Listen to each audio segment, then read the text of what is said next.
in the There, I just past. didn't. I wanted it out of the way. I'm sorry. We'll put it over here. Do you see this one? Frank. Are we good? We're good to go. In 5, 4. Okay, go ahead. Well, Drea, thank you so much for joining us today for the wellness series. Thank you so much for having me. On a large scale, I have been on and off with my, the only man I've ever loved for the last 10 years. Wow. And it's not because of him. It's not because of him. It's been because of me. It's been because of my view of life and how that has had to change and how that has had to grow and evolve as I've grown. Yeah. Growing up in the way that I did, men were villains. Men were villains at every turn. There was never a story where a man was a hero in my family. It was always men being abusive. It was always men being manipulative, just on the bad side of things. So my view of men was always to be on guard, to be, untrusting, to have these blocks and to have this mental space where you're just not allowed. And I had to realize most recently, I guess within the last 2 years or so, that was real. That's a real reality. I was repelling love. I was denying myself love because I had seen all the women in my life do so. And it was so natural. Wow. It was so natural. And I think that's so powerful because there's so many of us out here. And especially, quite frankly, there's a lot of Black women who hold this notion that, there aren't good men, that men are toxic. And it takes a lot of strength and insight to go inside of yourself and say, maybe I'm the problem. Oh, yeah. Right? And to admit responsibility for why things aren't going right. Oh, yeah. And it's so funny because women, we have a way of enabling each other. And I don't think that it's intentional. It's not intentional. It's a sisterhood. It's a sisterhood. It's not intentional, but we have a way of making each other victims and enabling each other. And something that I had to realize with every story of the women in my life, whether they had a good relationship or a bad one, I'm gonna be honest, there was never really any accountability.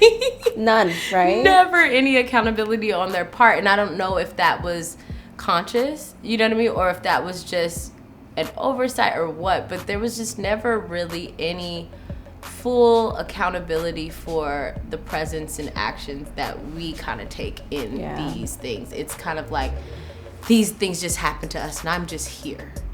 And as a woman, we actually have we have the most efficacy in relationships. We have the most efficacy. What we want to happen, it usually does happen. Right. I think at some point, take every girlfriend's character and diagnose them, because Tony Childs, Oh my gosh. honey, I literally say, I'm gonna be Tony Childs today.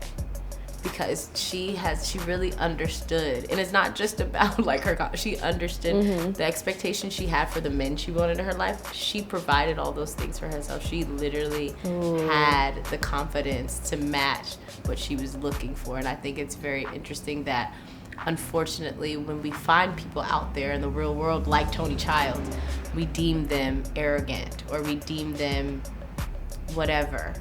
We label them as something negative, when in all actuality, we should be embracing self-love more. Yeah. Maybe we don't know what it looks like. She asserted what she wanted. And I appreciate that viewpoint because Tony was not Your favorite? my favorite character at all. No. And I was like, But sis. Joan was not mine.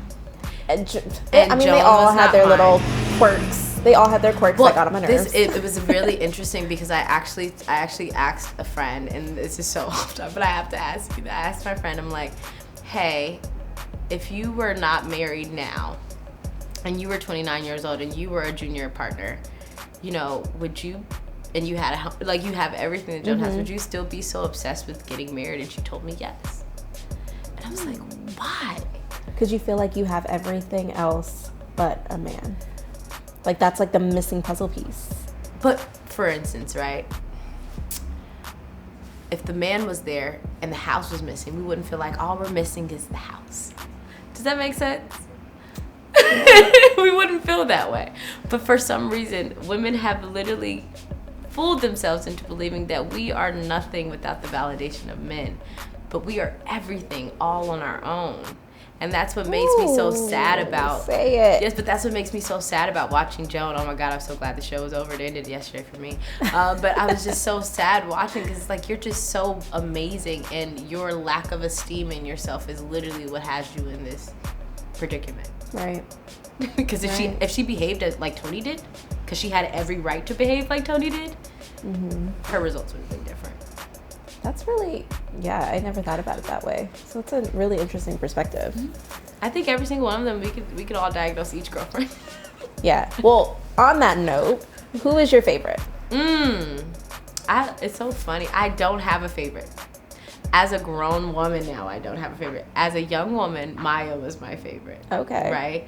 And I will say for me, because Maya had the stability that I was looking for. Maya was very family oriented. She was very interested in her family and but also invested in herself personally afterwards.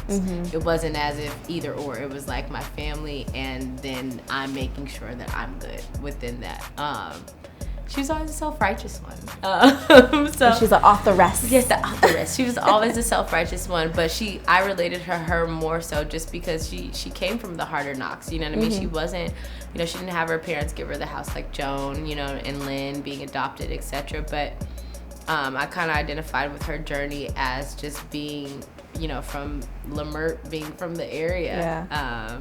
So love her. But as a grown woman now, I'm like, I've been Lynn. I've been Joan, and I've been Tony, and I've been every single one of them at different points. So I think it's really interesting as a grown woman now, like, oh wow, we have every opportunity to be each one of these women. Right. Yeah. But you don't align with any of them now because you are you are Drea. Wait, but what about you? I need to know who's your favorite girlfriend. Oh, girl, I don't know. Because they all got on my nerves, honestly. I'm William. William is not a bad person to be. I will tell you, William is not a bad person to be. I'm over here living my life, got a good job, William is my own not job, a bad person to be. Out of the drama. Yes, he's not a bad person to be at all. Well, Drea, thank you so much. I'm so grateful for you. I'm so grateful for you. Thank you so much. Yes, can we get a we're hug on giving camera? COVID hugs. They will leave us alone. Facebook can just keep going forever and ever. Well, that's the start. So, Honestly, healing black women, healing